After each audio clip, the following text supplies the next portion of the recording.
He didn't bring beer for the rest of us? Well, it took me forever to get this one. We are now joined by today's race winner for the Raptor King of Tough 250 in the NASCAR Xfinity Series, Austin Hill, who joins the likes of Dale Earnhardt, Chad Little, and Tony Stewart to win the first two races of the NASCAR Xfinity Series season. Austin, walk us through the finish from your perspective. Oh man, it was a wild finish. Obviously, everybody was really tight on fuel. On the restart zone, bottom wasn't working for me all day, so I'm like, man, I'm just gonna go run top and at least help my teammate. You know, if I can't win it, let the two win. And it was so hard to pass, obviously. So I wasn't really expecting to get much of a run and have a shot at winning. I just kind of had it in my head like, hey, okay, we're just going to try to get a top 5 here, have a good points day, get out of here.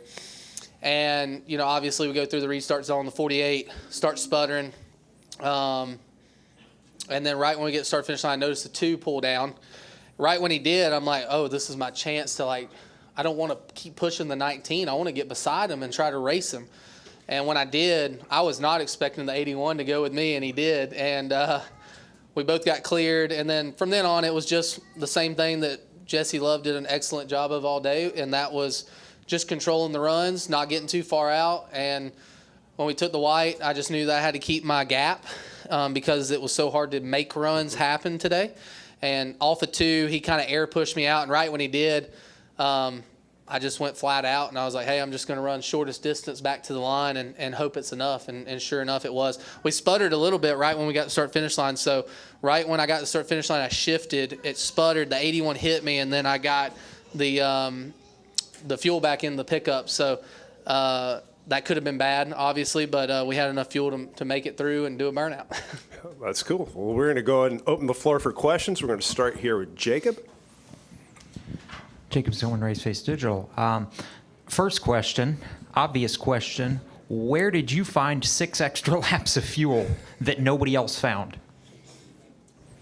Yeah, that is a really good question. So part of it's just my team being badasses. I mean, they were hounding me as soon as we got in line and we were running 5th or 6th, whatever it was there.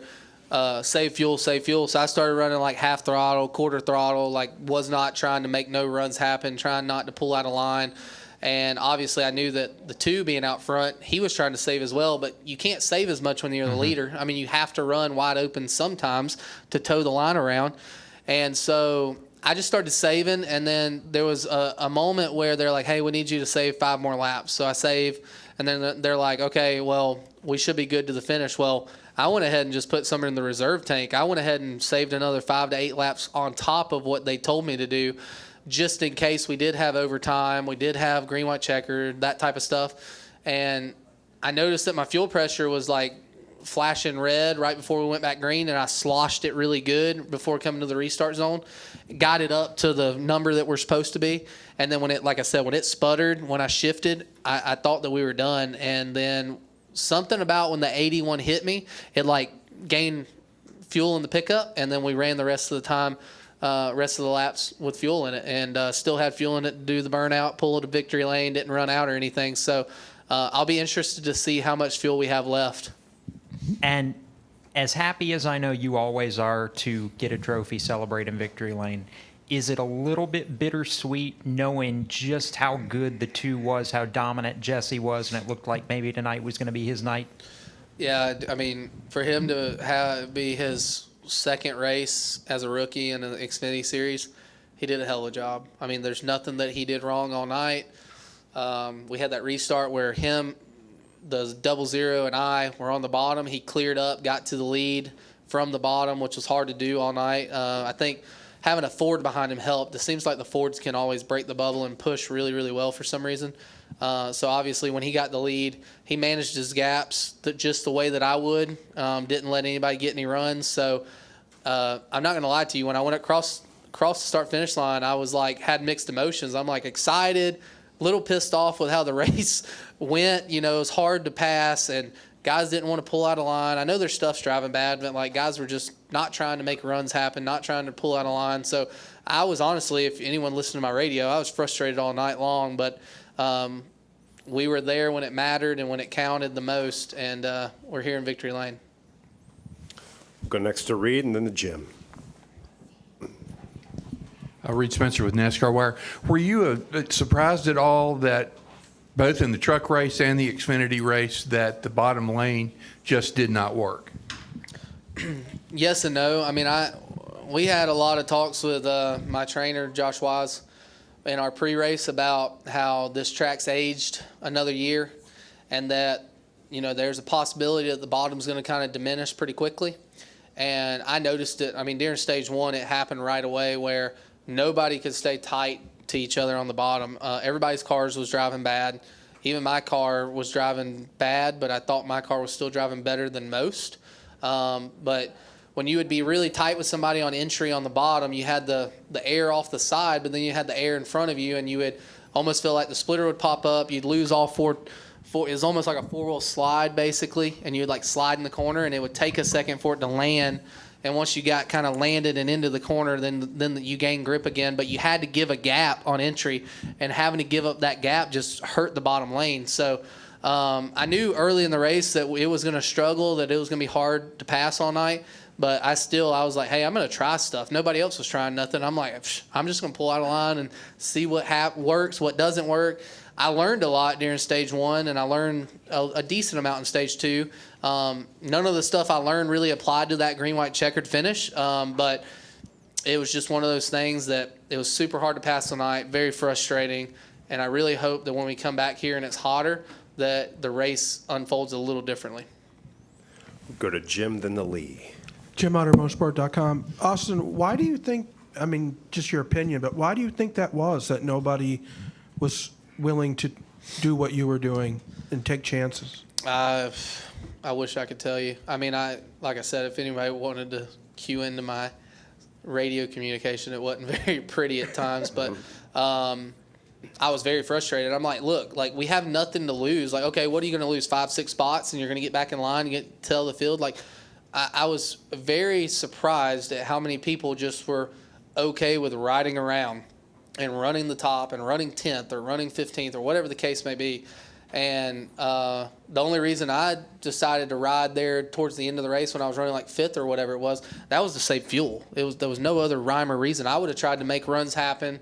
I would have tried to, push the 48 up to where the 19 was and us get a run and drive around the Toyota and get back in line or something.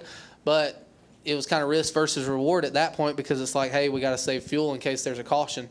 So, I can't really tell you why people wasn't pulling out of line. I don't know if their stuff just wasn't driving as good as mine was, and that's the reason or what it was, but super frustrating. I mean, I'm like on the radio yelling like, hey, let's pull out of line. Let's do something. Let's try to make runs happen. And nobody, I mean, the 48 went with me a lot, so I appreciate him trying, but for the most part, nobody would pull out of line, and I can't really put my finger on why that is.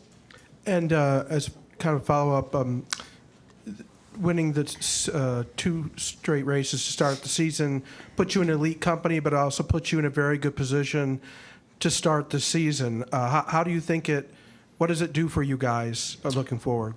We're not letting up. I mean, we're going to keep our throats on everybody's neck if we can.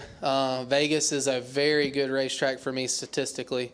We won there last year in the Xfinity car. I've won there a time or two in the trucks, and I've always ran well there. My stats show it, and so that's one of my best mile and a halves. I love that place, just the way that the race unfolds. You can really wrap the line. It's kind of reminds me of old Atlanta where really wrapping the line and running really low off the corner benefits you on the long run, and that's something that I tend to feel like I do well at. I feel like I do a better job of, bottom feeding is what they call it, instead of running and ripping the fence. So I'm super excited to go to Vegas. I think that we have a really good shot if we unload the way that we should unload. We have a good shot of going 3 for 3, but it's so hard to win these races. So you can't get cocky, you can't get arrogant. I mean, you got to be, open-minded that like, hey, it might not be your day. We might go run 15th all day, but we are in a good position, like you said. We won 2 races, and we're going to try to stay aggressive all year. SpencerCatchments.com. You were 10 years old when Harvick left. You probably don't remember the glory days of RCR, but is it starting to feel like something special is building there with what you've been able to do? That's the first time RCR won the first 2 races of a season. You can see Jesse, I mean, you spoke to us. You think his future's bright. Kyle Busch is, he's still there. You're probably going to be in Cup in a couple of years. What are your expectations for this team? Our expectation is for the 2 and the 21 to make the playoffs, and both of us have a shot at making the Final Four, and one of us winning the championship. I truly believe that. After seeing what Jesse did today, I know that this racetrack is super speedway and all that, but he has his head on straight. It's not like he's making dumb decisions, dumb moves. Like, he's doing the right things right for him to be his age. He's very mature when it comes to strapping in a race car. So I think him and I are going to work very well together. I think that we're going to just keep making this team better. It's been great having Danny Stockman over here on the 2 team. I think it's kind of elevated the 21 team and the 2 team, and it's just elevated both teams together. Everyone's working extremely hard. You almost have a little bit of a battle in between, inside the organization with RCR. Like, the 2s want to do better than the 21. 21s want to do better than the 2. Hell, the 21 team was pissed off that we got out qualified and we qualified second. So, like, you almost have that, like, internal competition going on. And all I think that does is make the team better in the long run. So I expect us to have a big year. I expect the 2 team to have a big year. I expect Jesse Love to win some races. So even though he's a rookie, I think that he can do it. Now, it's going to be a lot different when he goes to these 1.5 miles and these short tracks. Like, it's going to be a lot different. These Xfinity cars are going to drive different than the way they have these last 2 weekends. But he's willing to learn, which I love. I mean, he's big on wanting to learn. So I think that him and I are going to work really well together the rest of the season. We're going to go next to Steven and then to Matt. Stephen Toronto, CBS Sports. Austin, I think back to June of 2020 when you were so gutted that you missed out on an opportunity to win a Truck Series race here. And then to July of 2022 when you were so amped to win your first Xfinity race here. To have won 3 races at Atlanta, how do you process that, and how do you feel about that? Yeah, I mean, it's so awesome to win here in Atlanta. I mean, I grew up racing Bandoliers, legend cars. That's where I cut my teeth at. Grew up in Georgia, an hour from here. Lived just an hour down the road. We came and made thousands and thousands of laps around this place in a Bandolier legend car, and that's where I learned to race. That's the way where I learned to, drive a race car and do the things that I do today. All of that stays with you as you get older. So for it to come full circle and to sit here and say that I have 3 wins at Atlanta, where I grew up racing, and I have so many wins on that little quarter-mile racetrack out front, means the world to me. It means the world. I'm sure it means the world to me, my family, everyone that's here today. I mean, we have aunts, uncles, cousins. We have everyone here today celebrating this victory. So it's so special.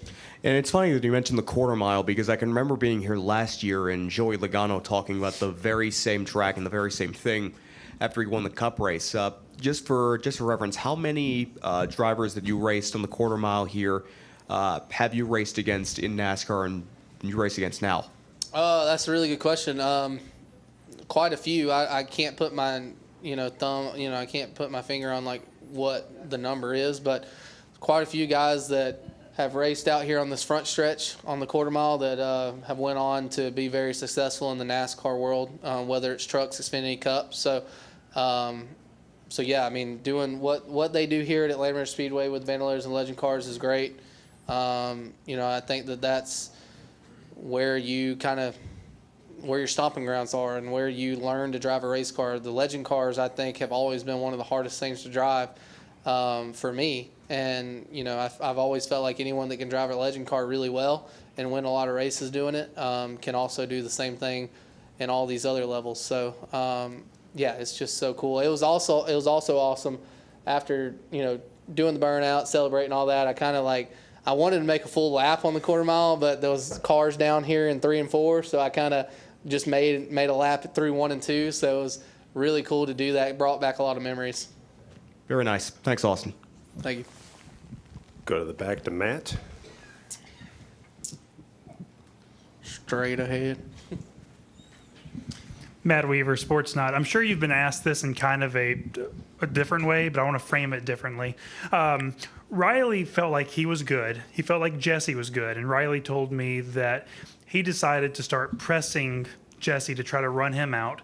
And Parker said that he was trying to force those guys to run out, and that kind of ran him out too. So I'm curious, when you're kind of in that mix, how much are you aware of the intensity picking up, and was tonight a matter of just staying disciplined and committed to the plan? Yeah, honestly I wasn't aware of anybody else's fuel at the time of green flag.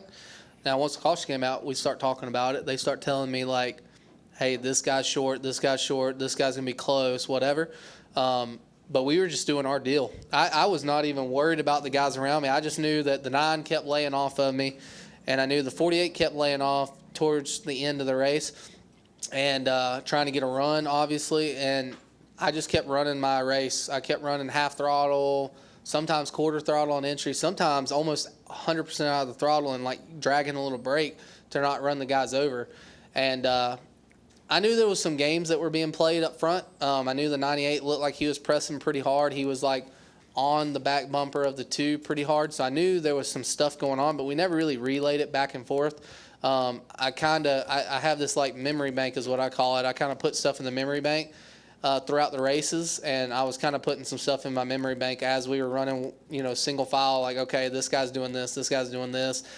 This guy's getting a run. The 48 was trying to make a run, but he was doing some runs at the wrong time. I'm not going to say at the wrong time. It's just when I would get to him and we would catch the 19, I don't think that we were catching him at the right moment. So there was a lot of stuff that was going on, like a lot of mental games that were going on.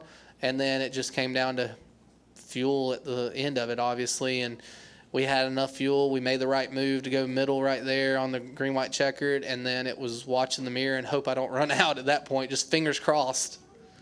Yep. Do we have any additional questions for our race winner? Well, Austin, congratulations on the win. Good luck next week at Las Thank you. I Vegas Motor appreciate Speedway. that. Thank you.